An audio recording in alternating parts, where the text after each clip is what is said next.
नहीं काइट चल नहीं बैठो हाँ पूजा करी नहीं कहाँ जाना है बोल रहे हैं बीच में। श्री गणेशाय नमः। व्यासोवाच एकदा नैमिषारण्ये ऋष्य सनकादय सर्वेषु पौराणिक खलो। भगवान सत्यनारायण स्वामी का पहला अध्याय। पहले उसमें प्रथम भगवान की कथन आया है कि एक बार नैमिषारण्य में 88,000 ऋषि एकत्र होकर आपस में विचार कर रहे थे कि कलयुग निकट आ रहा है, धर्म की रक्षा कैसे होगी। इसी चिंता में आपस में सब विचार कर रहे थे। उसी समय सूत जी अपने शिष्यों के सहित पदार्पण करते हैं। व्यास जी आ जाते हैं। आवत ही हर्षत नैनन नहीं सने और भूले वहां जाइए जहाँ कंचन वर्षय में। याते कहत पुकार के सनो सकल दे कान। हेमदान गज दान से बढ़ो दान सम्मान। तत्पश्चात ऋषियों ने श्री सूत जी को पवित्र और आसन देकर उनका पूजन किया। श्री सूत जी से बोले, हे भगवान, इस समय आपका आना बहुत उत्तम हुआ है। सुभागमन उसी प्रकार है कि राम विरह सागर में भरत मगन मन हो तो विप्र रूप धरि पवन सते आए गए जिम पो तो। हम लोग शोक सागर में डूब रहे थे। हे नौका सरस से हम लोगों का उद्धार करने के लिए आपने पदार्पण किया है। प्रसन्नता का विषय है कि हे प्रभु, कराल कलयुग निकट आ रहा है, धर्म की रक्षा कैसे होगी, हम सब चिंता से दुखित हैं। तो व्यास जी ने कहा है कि कलयुग में कैसे प्राणी होंगे कि भगवंत कथा न रुचेगी जिन्हें, नई शास्त्र की बात पर ध्यान धरेंगे और पढ़ के अंग्रेजी खाएंगे, शाब होटल में मत पान करेंगे, कर खंडन तीर्थ मंदिर का नए पुनरुद्धान करेंगे, कब चंचल तीर्थ के का मान करेंगे। हे भगवान, कोई व्रत अथवा तप बताइए जिससे वांछित फल प्राप्त हो, ऐसी कृपा करके कहिए। हम लोगों को सुनने की इच्छा है। बंदों पर धर धर सिर विनय करो कर जोरी, वर्ण और अकबर विमल श्रुत सिद्धांत निचोरी। अतियारत पूछो मुनि राया, रघुपत कथा करहु कर दाया। सौनकादिक ऋषियों की प्रार्थना पर श्री सूत जी ने कहा कि हे ऋषिगण, आप लोग धन्य हैं। मनुष्य ही सत्पुरुष कहे जाने योग्य हैं, जो कि परोपकार के लिए चिंता करते हैं, दुष्टों से कष्ट पाने पर उनको सुख देते हैं। भले भलाई पर लहे लहे निचाई नीचे, सुधा सराही अमरता गरल सराही नीचो। इसी प्रकार लक्ष्मीपति विष्णु भगवान से एक बार नारद मुनि ने पूछा था, जिस प्रकार आप लोगों ने मुझसे पूछा है। संध्योपासन के बाद भगवान ने उत्तर दिया। भगवान व्यास जी ने कहा है कि सभी को प्रातः काल संध्योपासन करना चाहिए। प्रातः काल स्नान करके भगवान सूर्य को 1 लोटा जल देना चाहिए। सभी धरतीवासियों को 1 लोटा भगवान सूर्य को जल देना चाहिए। भगवान सूर्य को हाथ जोड़ करके प्रणाम करना चाहिए, नमन करना चाहिए। भगवान सूर्य जीवन दाता हैं, इसलिए उनका संध्योपासन अवश्य करना चाहिए। ये दत्ताचित होकर ऋषियों ने कहा, दत्ताचित होकर मेरी बात को सुनो, क्योंकि ये एक ऐसा दे सब सद है, सब साधे सब जाए। पानी देवे मूल का, फूलें फलें खाए, अथवा खेती करे बनिश का धावे, दोमाए को हाथ नावे। यदि आपका ध्यान किसी और तरफ रहेगा तो उपदेश से लाभ मिलेगा, न अन्य कार्य सफल होंगे। इसलिए भगवान की कथा ध्यान पूर्वक आप लोग श्रवण करें। एक समय नारद मुनि परोपकार की इच्छा से सभी लोकों में घूमते हुए मृत्युलोक में आ जाते हैं। पर कारज के हित जय निज कारज जन संतो, सुख पावे उर्मी अधिक उन्हें मिले भगवंतो। वृक्ष नहीं है फल भगत नदी नाचवे नीर, पर कारज के कारणे संतन धरा शरीर। मृत्युलोक में नारद जी ने देखा, जितने भी प्राणी हैं सभी नाना प्रकार का कष्ट पा रहे हैं और भांति भांति की उनमें जन्म लेकर के पाप कर्मों का फल भोग रहे हैं। अतः ऐसे प्राणियों को क्लेश युक्त देख करके नारद मुनि के मन में विचार आया, भगवान के पास बैकुंठ धाम चलना चाहिए। एक और नारद जी यहाँ से चल देते हैं। एक बार कर तलकर मीरा, गावत हर गुण परम प्रेमीड़ा। क्षीर सुंद गवने मुनिना था, जहाँ बस्त्री निवास का था। हर्ष मेरे उठरमा निकेता, बैठे आसन सी समेता। देवम शुक्लवर्णम चतुर्भुजम, शंख चक्र गदा वनमाला विभूषितम। नारद जी जैसे भगवान बैकुंठ धाम में भगवान के पास पहुँचते हैं, वहाँ पर नारद जी ने देखा भगवान विष्णु की 4 भुजाएं हैं। एक हाथ में शंख है, दूसरे में चक्र है, तीसरे में गदा है, चौथे में पद्म है और गले में तुलसी की माला विराजमान है। नारद जी भगवान की स्तुति करते हैं। कहा, हे प्रभु, आपको साष्टांग दंडवत है। आप सभी प्राणियों को जानने वाले हैं। आपके अनेक रूप हैं। आपकी शक्ति अनंत है। आप आदि मध्य और अंत से रहित हैं। तीनों गुणों की आत्मा है। संपूर्ण प्राणियों, आराम से बैठ जाओ, आराम से। संपूर्ण प्राणियों के कारण हैं। भक्तों के क्लेश को दूर करने वाले हैं। जय दुष्संहारी भव भयहारी, जय करिया दीनंता, जय असुर विनाशक धर्म प्रकाशक, गावहि वेदेनंता। जय जन मन रंजन पाप प्रभंजन, सुकारी मन संता, चंचल नर नारी अद्भुत भारी, मुक्त करो भगवंता। नारद जी के मुखारबिंद से स्तुति सुन करके नारद जी से भगवान ने कहा, आप भी भैया जी से आराम से बैठ जाइए, बैठना है काफी देर। अरे बैठ जाइए। मृत्युलोके जना सर्वे नाना क्लेश समन्विता, ना पन्ना पंचंती पाप कर्मी। नारद जी बोले, हे भगवान, इस समय हम मृत्युलोक से आ रहे हैं। मृत्युलोक के जन सकल हैं तो क्लेश अनंत, कहीं उपाय से मुक्त हो मोसो को भगवंत। हे प्रभु, इस समय हम मृत्युलोक से आ रहे हैं। जितने भी प्राणी हैं नाना प्रकार का कष्ट पा रहे हैं। इनके कष्ट का निवारण कैसे होगा? भगवान ने कहा, नारद जी, भय विकल खगमग यही भांति, अपर कथा कैसे कही जाती। ये कल काल कठिन उर्गारी, पाप परायण सब नर नारी। भगवान ने कहा है, ये धरतीवासी अपने कर्म का फल भोगने के लिए धरती पर जन्म लेते हैं। लोकानुग्रह कांक्षा। नारद जी ने कहा, प्रभु, कोई उपाय बताइए जिससे सभी धरतीवासियों का कष्ट दूर हो। दीन दयाल बीरद संभारी, हरहुनाथ मम संकट भारी। नारद जी ने कहा, नारद जी से भगवान ने कहा, नारद जी, इस धरतीवासियों को परोपकारी होना चाहिए। तरुवर फल नहीं भगत है, नदी ना शिवे नीर, पर कारज के कारण संतन धरा शरीर। अतः नारद जी, भगवान ने कहा है, नारद जी, सभी जिस प्रकार से धरती पर जो पेड़ पौधे उगते हैं, वो जो फल देते हैं, उस फल का सेवन खग मृग पशु पक्षी सभी करते हैं। परोपकार का काम होता है। आकाश से जो जल बरसता है धरती पर, वो भी परोपकार का काम है, क्योंकि धरती को तृप्त करता है वो जल, इसलिए वो भी परोपकार का काम है। नदियों में जो जल बह रहा है, उस नदियों का जल का सेवन सभी करते हैं। खग मृग पशु पक्षी मानव सभी करते हैं, वो भी परोपकार का काम होता है। संत लोग जो भ्रमण करते हैं गाँव में, वो भी परोपकार का काम होता है। इसलिए शवमम प्रीशमम उपजाए, सबसे अधिक मन जो मही भाए। भगवान ने कहा है, सभी प्राणी मेरे अंश से जन्म लेते हैं, इसलिए सभी धरतीवासी मुझको प्यारे हैं। नारद जी, एक छोटा सा उपाय है जिसके करने से सभी धरतीवासियों का कल्याण होगा, प्राणी पापों से मुक्त होंगे। भगवान सत्यनारायण स्वामी का पूजन।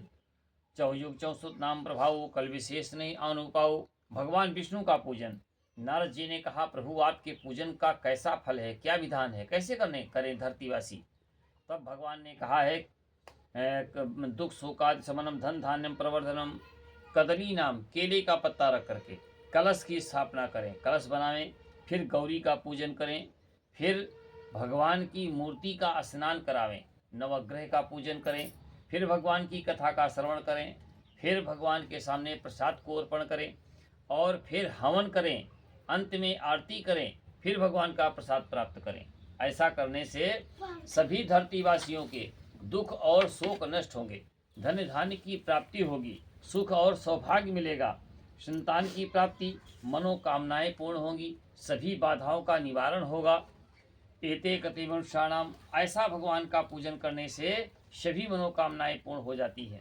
स्कंद पुराणे रेवा प्रथमोध्याय। बोलो सत्यनारायण स्वामी की जय। परम परमात्मने नमः।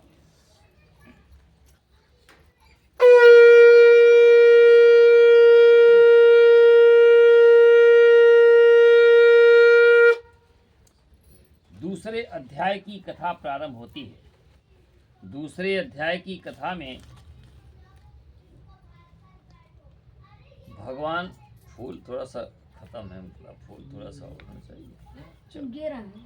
फूल आओ ना ऊपर हम पा जाएगा। दूसरे अध्याय की कथा प्रारंभ होती है। दूसरे अध्याय में हमको नहीं मिला। सौनकादिक ऋषियों ने कहा है कि दूसरे अध्याय में एक सुंदर काशीपुर नाम का एक गांव था। उस काशीपुर में एक सतानंद नाम के ब्राह्मण पैदा हुए। गरीब थे, निर्धन थे, भिक्षा मांगा करते थे। और जो सुबह से शाम तक भिक्षा मिलती थी उसी से अपने बच्चों का गुजारा करते थे। इधर अद्भुत व्याकुलोनितम ब्रह्मम भूतले, इधर नारद जी और भगवान मन में विचार कर रहे थे कि भगवान ने कहा, नारद जी एक बार हमको भी धरती पर चलना चाहिए।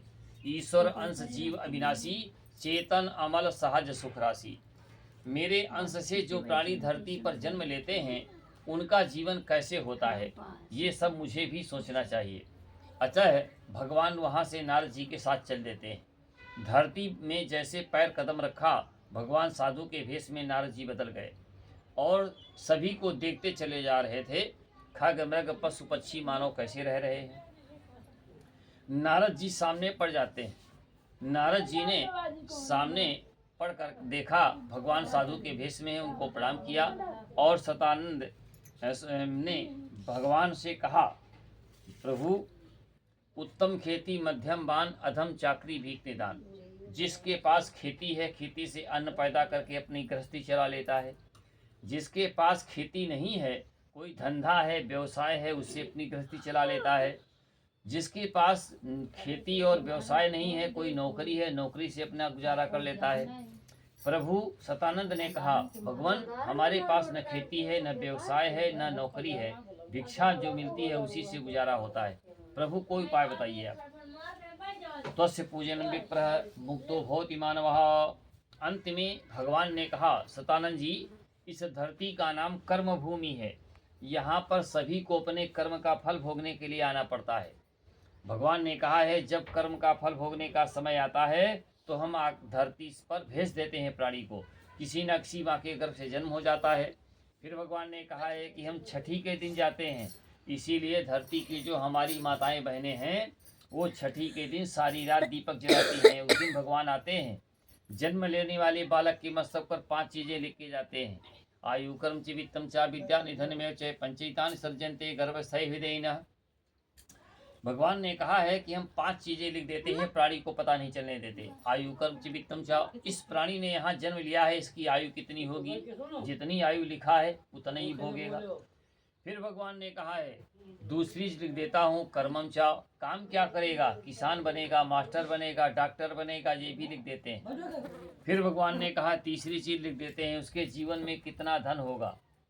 और फिर भगवान ने कहा चौथी चीज लिख देते हैं इसको ज्ञान कितना प्राप्त होगा, कितना पढ़ेगा, अनपढ़ होगा या high school inter BA DElEd PhD कितना पढ़ेगा लिख देते हैं। फिर भगवान ने कहा है 5वीं चीज लिख देते हैं निधन में बचा, इसका अंतिम समय कहाँ बीतेगा, घर पर या घर के बाहर, उस जगह को डाल देते हैं। प्राणी उसी जगह जाएगा, अंत में अपने प्राणों का त्याग करेगा और फिर मेरे धाम वापस चला आएगा। भगवान ने कहा है कि मेरी बड़ी अलौकिक लीला है। यार रुई हमको ला दो तो थोड़ा बत्ती बड़ी बना दें अभी, ये बत्ती तो हो जाती है।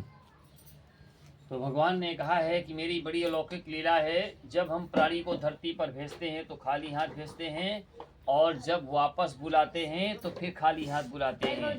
धरती सर 1 टका भी नहीं ले जाने देता है, ये मेरी लीला है। तब अंत में भगवान सतानंद ने कहा प्रभु को उपाय बताइए, मेरी मांगने से मुक्ति मिली, मेरी दरिद्रता तो दूर हो। पंडित जी वाली की बड़ी वाली रुई चाहिए। अरे यही तो है, बनी तो बनाई तो है, ठीक तो है, बस होइगा, ये ले वही ठीक है, हाँ ठीक है, बस होइगा। तब भगवान ने कहा है कि त्वस्य पूजनम, हे विप्र ब्राह्मण अपने घर में भगवान सत्यनारायण स्वामी का पूजन करें, जिनके करने से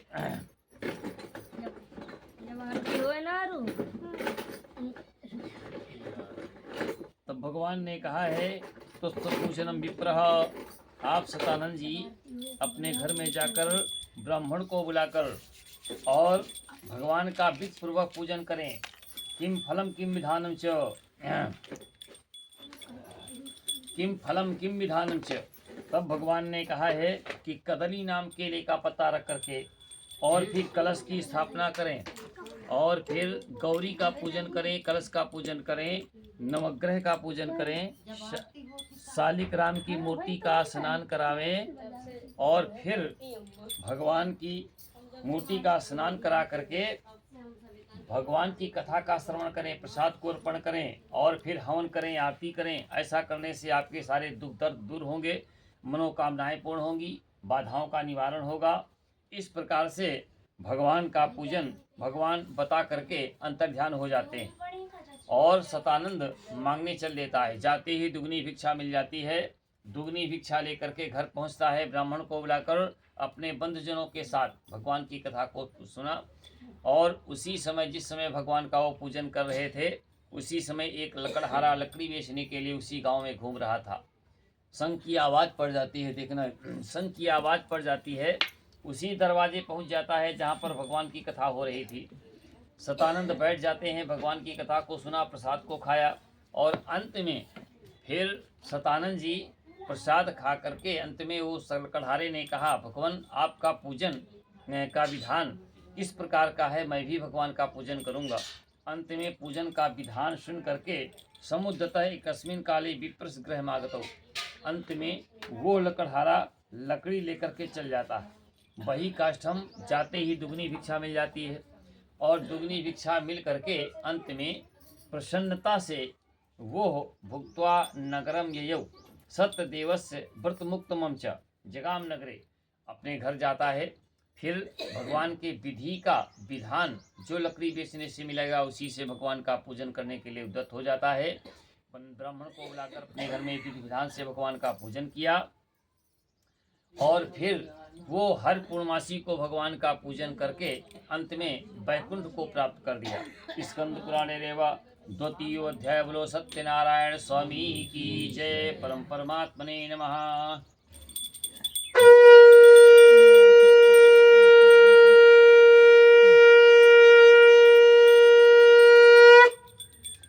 तीसरे अध्याय की कथा प्रारंभ होती है। तीसरे अध्याय की कथा में वो उल्कामुख नाम के राजा की कथा है। उल्कामुख नाम के एक राजा थे, जितेंद्री थे, सत्यवादी थे। मंदिर में जा करके गरीबों को धन दिया करते थे, संतुष्ट किया करते थे। एक धर्म एक व्रत नेमा, काय बचन मम पद पद प्रेमा। उल्कामुख नाम के राजा की रानी अपने पति के चरणों की सेवा किया करती थी, किंतु राजा के घर में कोई संतान नहीं थी। इसलिए रानी राजा भद्रशिला नदी के किनारे जाकर बालू की मूर्ति बनाकर भगवान सत्यनारायण स्वामी का पूजन काठी जोड़कर दोनों रानी राजा किया करते थे। एक समय जिस समय वो भगवान का पूजन कर रहे थे उसी समय एक सेठ जी व्यापार के लिए नदी के किनारे किनारे जा रहे थे। सेठ जी ने देखा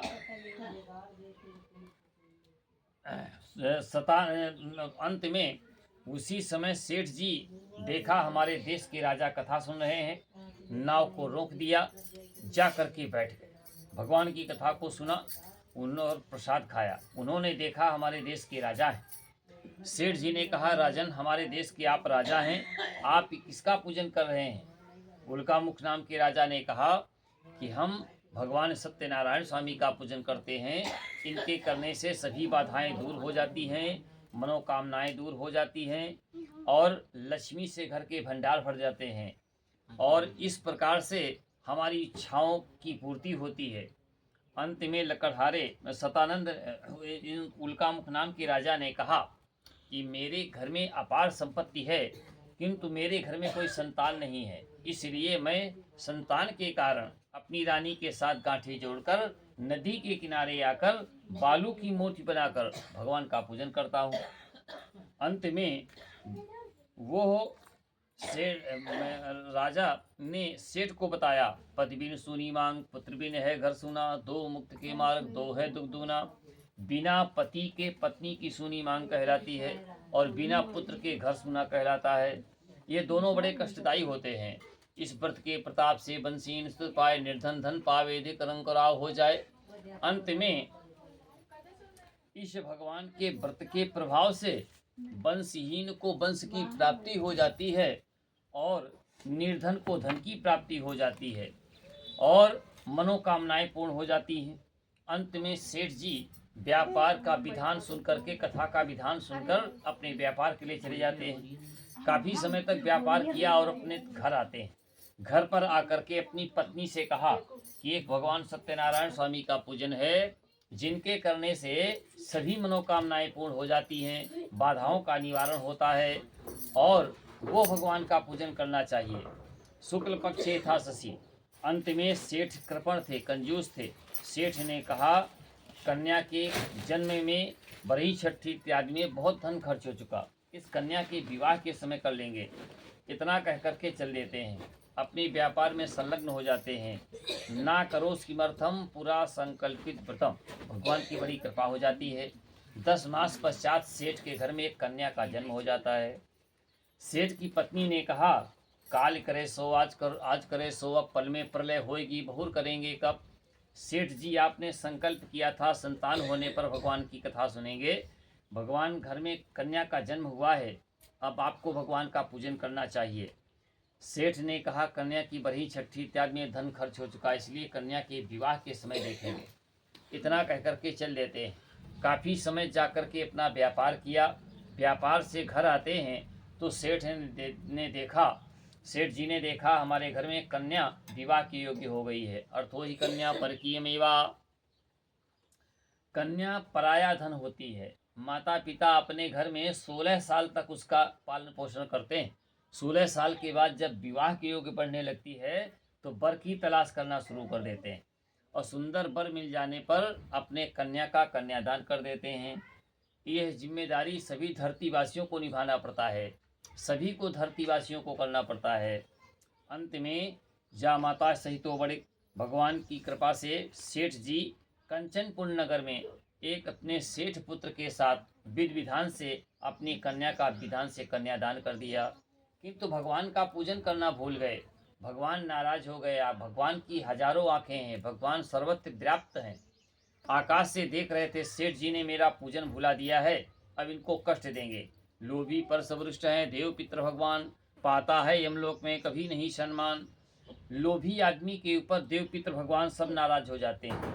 अतः भगवान का पूजन धरतीवासी जो मान करके छोड़ देते हैं, भगवान कष्ट देना प्रारंभ कर देते हैं। अंत में कारागार के विचारता, अंत में वो सेठ जी अपने जामाता को लिया और अपने व्यापार के लिए चले गए। रत्नसारपुर सबके पास पहुंच करके अपना व्यापार प्रारंभ कर देते हैं। इधर एक भगवान ने अपनी माया रच दी। भगवान ने कहा मेरा पूजन सेठ जी भुला दिया है, अब आपको कष्ट देना चाहिए। एक दिन बहुत साधन चुराकर चोर भागे जा रहे थे, जहाँ पर सेठ सो रहे थे वहीं पर धन फेंक दिया, भाग गए। पीछे से सिपाहियों ने देखा सारा धन रखा हुआ है, इन्हीं को चोर समझ लिया, बांध लिया और कारागार में राजा के पास पहुंच गए। राजा चंद्रकेतु से कहा यही सेठ जो 2 लोग हैं जो आपका धन लेकर जा रहे थे। राजा ने आदेश दे दिया इनका धन महल में रखवा लो और इनका को कारागार में डाल दो। वहाँ पर सेठ और सेठ का जामाता कारागार में जेल में बंद हो जाता है। घर में आकर के घर पर सेठ की पत्नी और पुत्री का धन चोर उठा ले जाते हैं। मुसीबतें आती हैं, चारों तरफ से घेर करके आती हैं। अंत में आदि व्याधि समायुक्ता घर घर भिक्षा मांगने लगती हैं कन्या माता। एक दिन कन्या एक घर में भिक्षा लेके ले गई थी, वहाँ पर भगवान की कथा हो रही थी। कन्या बैठ जाती है, भगवान की कथा को सुना, प्रसाद को खाया और फिर प्रसाद लेकर के घर आती है। माता ने कहा कि मन से वर्तते, पुत्री तुम्हारे मन में क्या वर्तमान है, क्योंकि सयानी पुत्री को रात में घूमना मना है। कन्या ने कहा माता मैं सत्य कहती हूँ, एक घर में भगवान की भिक्षा के लिए गई थी, वहाँ पर भगवान का पूजन हो रहा था, इसलिए वहीं पर जाकर के बैठ जाती। प्राप्त से बिनवान्यता। अंत में वो राजा भगवान माता पुत्री ने भगवान से प्रार्थना किया पत्रम पुष्पम फलम तोयम यो मे भक्ता प्रेक्षिति। भगवान कहते हैं कि प्रेम से जो हमको एक पान का पत्ता भी भक्त चढ़ा देते हैं तो मैं प्रसन्न हो जाता हूँ, एक फूल भी चढ़ा देते हैं तो मैं प्रसन्न हो जाता हूँ। पूजा में भाव होना चाहिए, श्रद्धा और विश्वास होना चाहिए। भावना में भाव ना हो तो भावना बेकार है, और प्रेम से जो मुझको पूजे तो भाव से बेड़ा पार है। भगवान ने कहा है कि हम नाना प्रकार की बाधाओं का उनका निवारण कर देते हैं। वस्त्र अलंकार दत्वा, माता पुत्री की प्रार्थना से भगवान प्रसन्न हो गए। उसी रात राजा चंद्रकेतु को स्वप्न दिखा दिया, हे राजन आपके कारागार में सेठ और सेठ का जामाता बंद है, उसे छोड़ दो। जो उनका धन ले लिया है दूना वापस कर दो, ऐसा न करने पर सारा राज्य नष्ट कर दूंगा, सारा राज्य नष्ट कर दूंगा। स्वप्न में कह करके भगवान अंतर्ध्यान हो जाते हैं। रात्रि का स्वप्न देखा हुआ राजा ने विद्वानों को बताया। विद्वानों ने कहा, राजन, रात्रि के चौथे पहर के स्वप्न सच्चे होते हैं, वैसा ही करिए जैसा भगवान ने कहा है। अंत में राजा ने आदेश दे दिया, सेठ और सेठ की जामाता को मुक्त कर दिया। जो उनका धन रखा था उन्हें दूना द्रव्य वापस कर दिया। सेठ जी बिना कमाया दूना धन लेकर के अपने नगर की ओर चल देते हैं। राजा का आदेश पा करके अपने नगर की ओर चल देते हैं। ये स्कंद पुराण रेवा तृतीयो अध्याय। बोलो सत्यनारायण स्वामी की जय। परम परमात्मने नमः।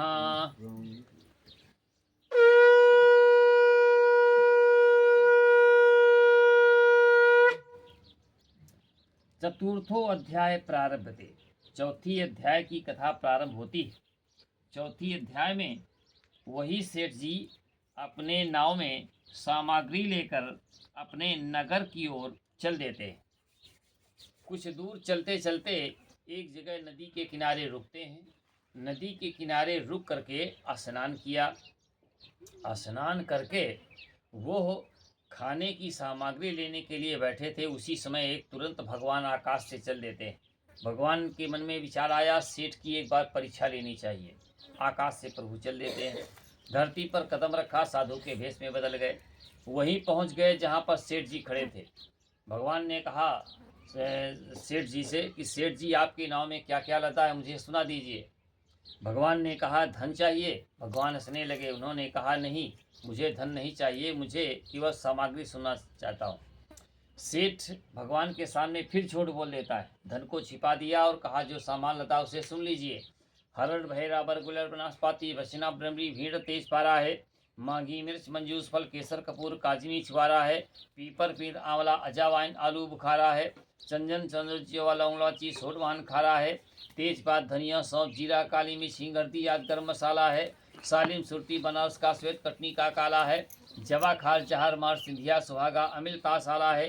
प्रभु, यही सामान लता है, धन नहीं है। भगवान ने कहा, सत्यम भवत्येव चाहो, जो तुमने बताया है वही हर जगह हो जाए। इतना कह करके भगवान पीछे मुड़कर चल देते हैं।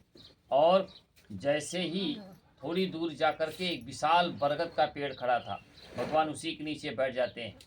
और वहीं पर जा करके बैठ करके अंत में इधर सेठ जी स्नान करके जैसे खाने की सामग्री लेने के लिए चढ़े, वहाँ पर लता पत्रा देकर मूर्छित हो गए। सेठ के जामाता ने कहा, पिताजी, माल पुनः मिल जाएगा, है दंडी का श्राप, जा मांगो उनसे क्षमा विनय पूर्वा का। आप दंडी स्वामी की शरण में चलिए, उनसे क्षमा मांगिए, आपकी इच्छा को पूरी करेंगे। सेठ और सेठ का जामाता भगवान के पास चल देते हैं। जाते ही भगवान को प्रणाम किया। भगवान एक बट नाम बरगद के नीचे बैठे थे। जाते ही प्रणाम किया और सेठ ने भगवान से कहा, हे प्रभु, त्वन्माया मोहिता सर्वे, आपकी माया में बड़े बड़े देवता आसक्त हैं। मैं अपराधी जन्म का नक्सी भरा विकार, प्रभु दुग्धता भंजना मेरी करो वार। मैं जात का बनिया, झूठ का बोलना कम तोलना मेरा काम था, इसलिए प्रभु आपको मैं नहीं जान पाया, मेरा अपराध क्षमा कीजिए। अंत में भगवान ने कहा कि सेठ जी, इस धरती का नाम कर्म भूमि है। यहाँ पर सभी को अपने कर्म का फल भोगने के लिए आना पड़ता है। और जब कर्म का फल भोगने के लिए प्रभु ने कहा आना पड़ता है, और किसी न किसी माँ के गर्भ से प्राणी जन्म लेता है और फिर वो अपने कर्म का जीवन शुरू कर देता है। भगवान ने कहा है, मेरी बड़ी अलौकिक लीला है। जब मैं धरती पर भेजता हूँ तो खाली हाथ, वापस बुलाता हूँ तो फिर खाली हाथ, एक टका भी नहीं ले जाने देता। अंत में सेठ जी रोने लगे। त्वन्माया मोहिता, प्रभु आप क्षमा कीजिए, मैं अपराधी था, मैं आपको नहीं जान पाया, मेरा अपराध क्षमा कीजिए। भगवान ने कहा, सेठ जी, परंत पाल रघुनाय कहीं करुणा सिंधु खरारी गए, शरण प्रभु राखी हैं तब अपराध विशाल।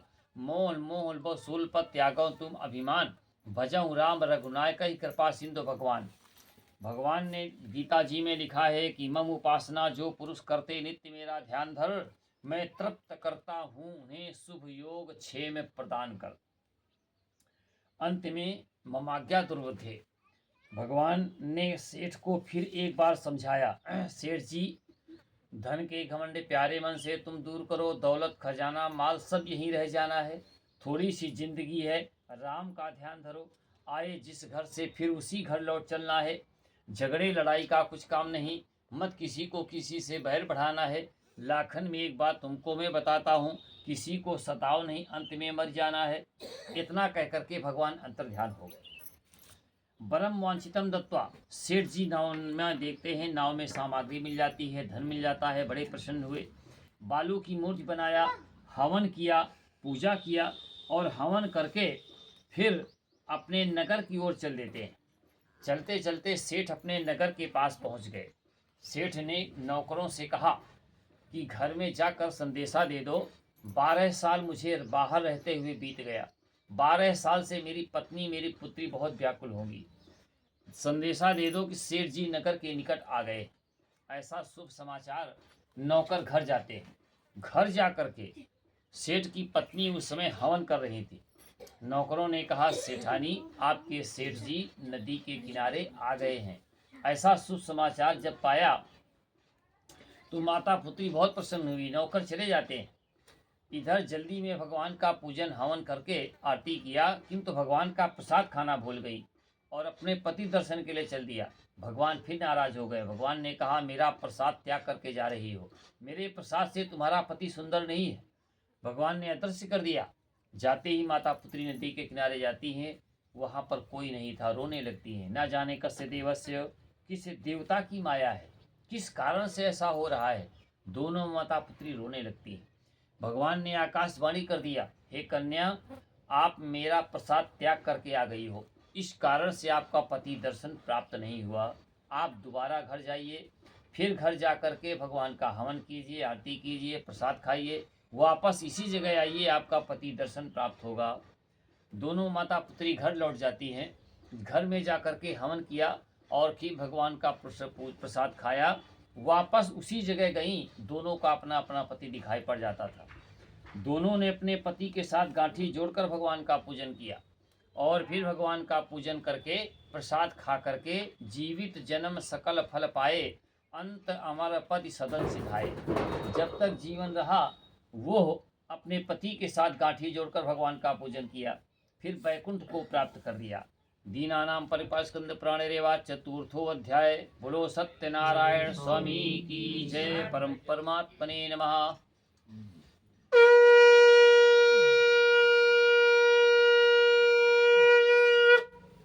घंटी बजा दिया करो, तुमको ड्यूटी मिली है। एक घंटे जी का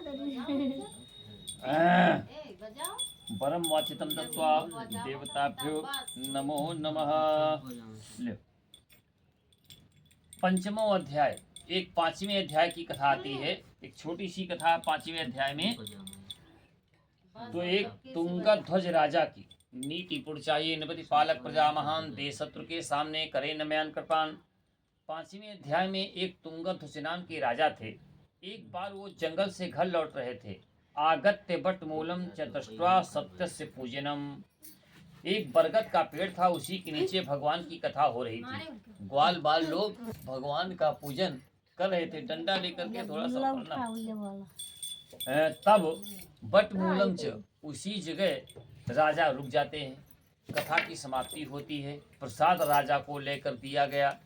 उसी प्रसाद को त्याग करके अंत में वो राजा अपने नगर की ओर चल देते हैं।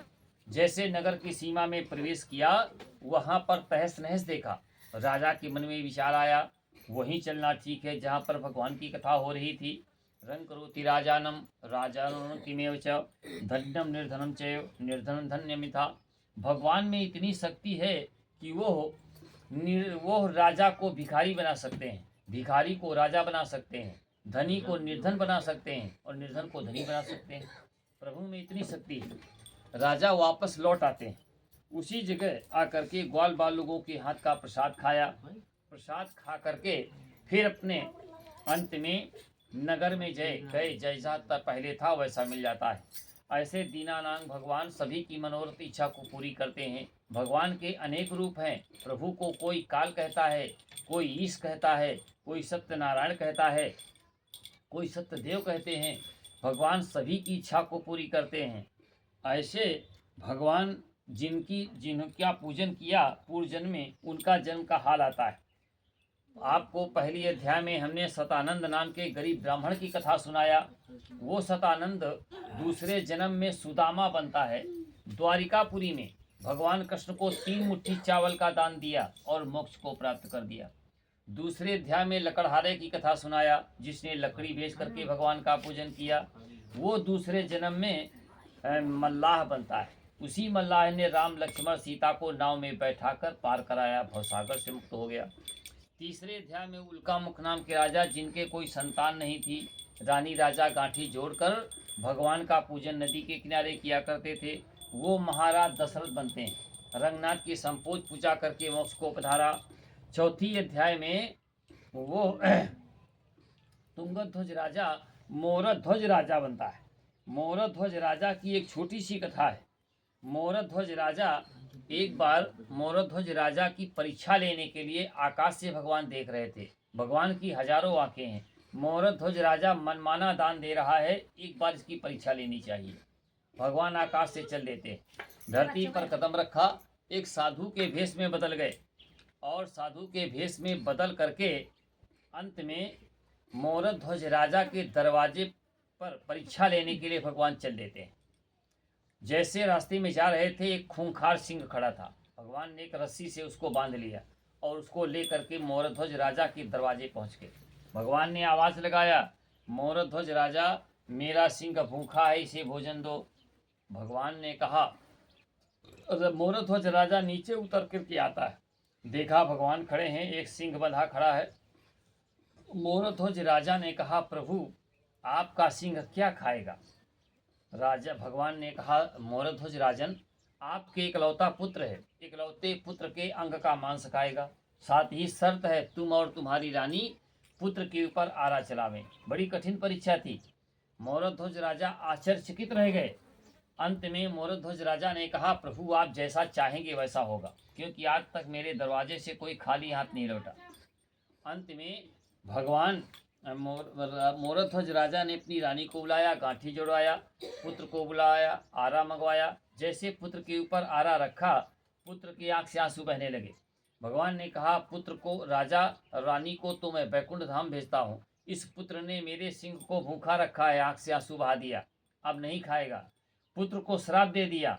भगवान ने कहा, दूसरे जन्म में आपको फिर जन्म लेना पड़ेगा एक बार। अंत में वही पुत्र दूसरे जन्म में राजा हरिश्चंद्र के यहाँ रोहित नाम का पुत्र जन्म लेता है। साक्षात भगवान दर्शन देते हैं और बैकुंठ को पधारते हैं। कथा विसर्जन होता है, सुनो वीर हनुमान, जो जहाँ से आयो तो तय करो प्यान। अवध्या रामचंद्र की जय, उमापति महादेव की जय, वृंदावन बिहारी लाल की जय, बोलो सब संतन की जय, बोलो सत्यनारायण स्वामी की जय, परम परमात्मने नमः।